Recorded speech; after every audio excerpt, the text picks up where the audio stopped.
Saturday, September 23rd, 1989. An Army Ranger who had just purchased a home on one of Tacoma, Washington's most gang-infested streets quickly became a witness to various illegal activity happening out front of his home.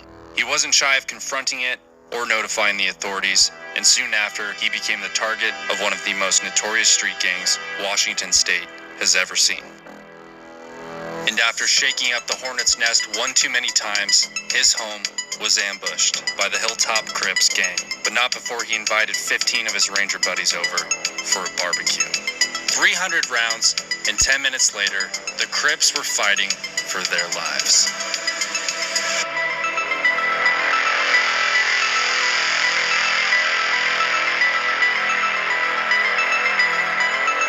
In 1989, the neighborhood of Ash Street in Tacoma, Washington was an open-air drug market. There were several hotspots, and almost every house on the block was an active and thriving trap house. These gang infestations in the 1980s, born from the crack epidemic, flooded the streets and created an economic downturn that defined the decade. You might remember President Ronald Reagan declaring the war on drugs, or his first lady who was just like, just say no, oh my god. That was this time. Tacoma was Washington State's ground zero of gang activity, and by the summer of 1989, it had grown blatant, middle of the day type shit, like selling crack to the ice cream man type shit. And this was all fueled by an influx of gang members moving in from California. Tacoma police had experienced nothing like it before and were really struggling to get it under control, oftentimes not even knowing how to respond to it. Ash Street neighbors consistently called police and called 911 repeatedly and got nowhere. The typical response from police at the time was very mild. Community-oriented policing was a new thing, such as taking bullshit calls and pretending like it's not bullshit. Yes, ma'am. I know you can't sleep when the dogs are barking. But community policing was still viewed with suspicion by veteran cops who came up in the 60s and preferred the old ways, like smacking people in the head with their portable radios. At the time, Tacoma Police Chief Ray Fatelin pushed these new community policing programs so far that the Hilltop Crip Gang rose to power. When the OGs from Woodwood like HTC, when we mounted up in the streets 200 deep, and the work lanes had a shootout with cats from Ash. When the Ashes connected with them Hilltop niggas, had a shootout and chased out some cattle. Staff Sergeant William Folk of the 2nd Ranger Battalion 75th Ranger Regiment purchased his home on Ash Street in hopes that the neighborhood would soon turn around. To protect that investment, he was determined to help push the drugs and gangs out by any means necessary, which may seem crazy to most people, but Staff Sergeant Folk was not most people. He was an elite operator who at a moment's notice could hit hard and smash fucking everything. You know, Ranger shit. But violence was the last thing the staff sergeant wanted, and he remained optimistic. In the summer of 1989, Folk returned from a December deployment in Panama to find the neighborhood worse than when he left. Along with other neighbors who were honest, hardworking people, he formed a neighborhood group that pressed police, demanding action. The neighbors started making signs, protesting, and taking pictures of the drug dealers. Even as the tension on Ash Street rose, Chief Fatelin made a decision he would later regret. Hamstrung by budget constraints and desperately short on the patrol side, he shifted 4 of 6 officers away from the Hilltop Crime Management Team to launch a community policing pilot project. The neighbors on Ash Street reacted with dismay. Under fire from citizens and the city council, a local Tribune covered the controversy, noting efforts by Ash Street neighbors to monitor the drug activity themselves.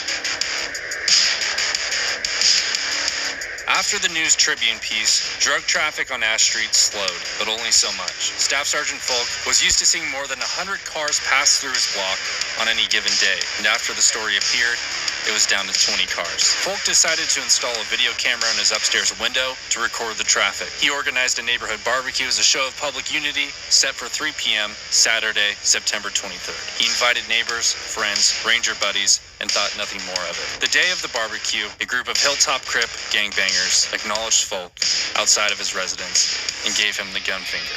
It came from a car full of Crips. Driving by his house, the index finger pointed, thumb up, a little flip of the hand, and the mouth words, boom, boom.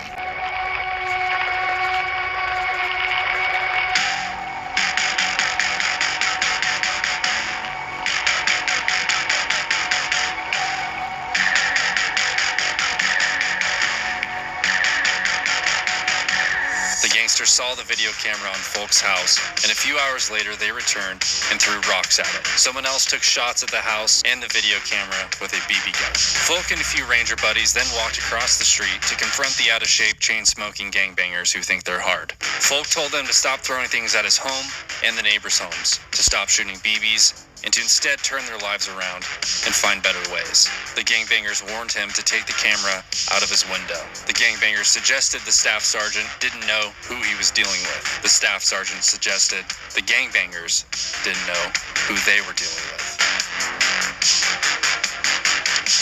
They then told him, "Your history, bitch," and told him they were going to burn his house down and light him up as soon as the sun goes down. Folk decided to walk away, and before he returned to his home, he overheard one of the Crips stating, "I'm gonna shoot that army son of a bitch."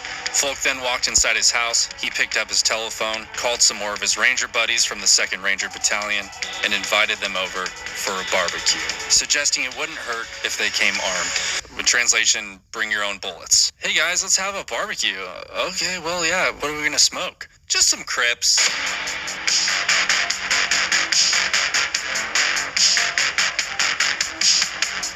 Including the few rangers who were already at the barbecue and the rangers called, the total of rangers grew to 15. Folk told them to bring personal weapons and whatever else they had.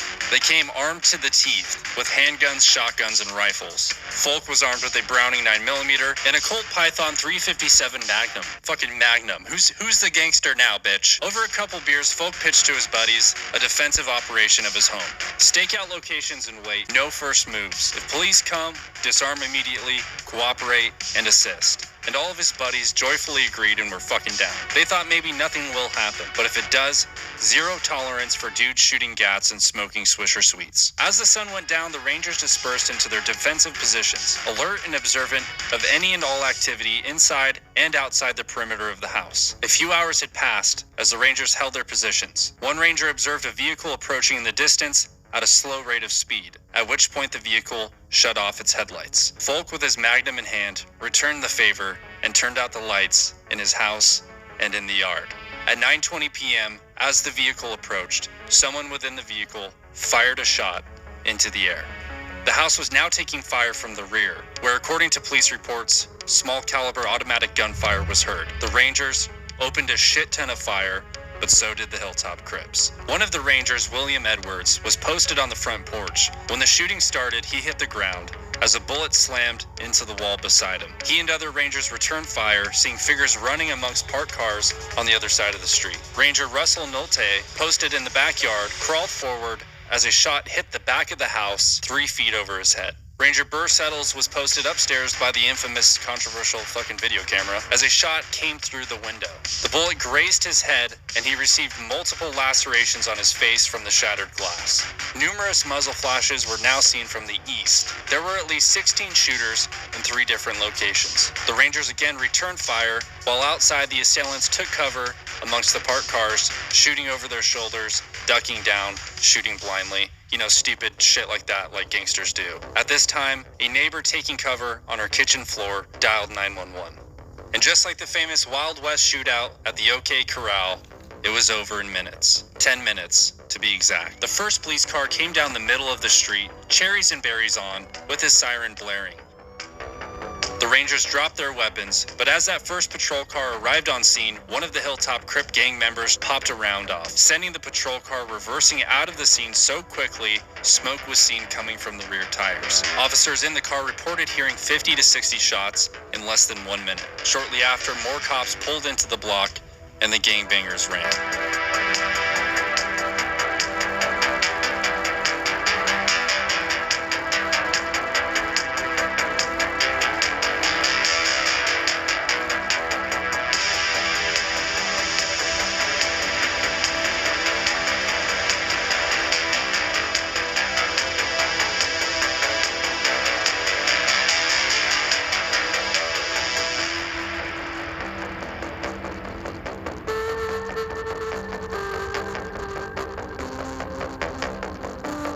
The unarmed staff sergeant walked out the back door to his driveway and the alley behind his house. He felt someone behind and didn't fight. A hand shoved his head down and a voice ordered him to the ground. One gang member by the name of Frankie Strickland was cornered by a police canine and found to be in possession of 16 rounds of 9mm. He said he was holding them for a friend but couldn't remember the friend's name. You know, like a fucking liar. He also said the same thing about the pistol he was carrying. It was for a friend. Another suspect was carrying copper-headed rounds for a gas gun.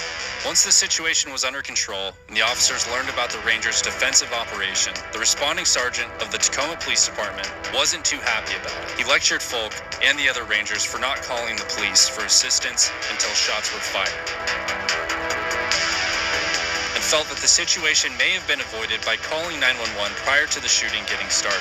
Out of what was quite possibly a 35-man gunfight with over 300 rounds shot in the dark, no one was reported to be killed or injured.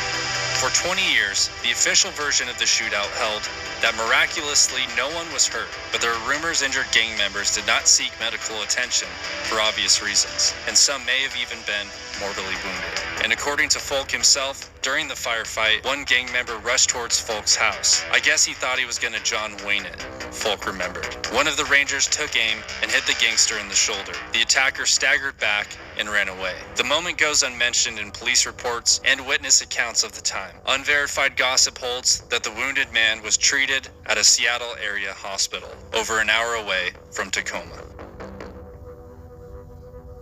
Doug Sutherland, who was mayor at the time, pondered a declaration of a citywide version of martial law to combat the gang violence that immediately drew national attention. The city of Tacoma found the dollars to add more police officers to their department. Then Governor Booth Gardner even considered sending in the National Guard to Ash Street. The Hilltop Crip gang member who was arrested and found in possession of the 9mm and the pistol, Frankie Strickland, was the only man charged in connection with the shootout. He was convicted of second-degree assault and was later sentenced to 22 months in prison.